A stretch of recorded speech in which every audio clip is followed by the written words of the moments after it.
Beyonce buys her own church and she is their God and Messiah. It is no secret that money is nothing but an object to Queen Bey. From getting a personal stylist for 6-year-old Blue Ivy, to buying herself a church.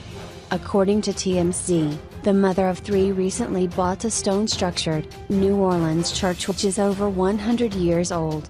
The church was reportedly built in the 1900s and has been abandoned since its members have all passed away. The building is worth a whopping $850,000, over $10 million, and Bey might have been more than willing to pay that amount. It's not the first time that Bey's name has been associated with a place of worship. CBN recently reported how the Grace Cathedral Church in California held an event called the Beyonce Mass, where over 900 people were in attendance.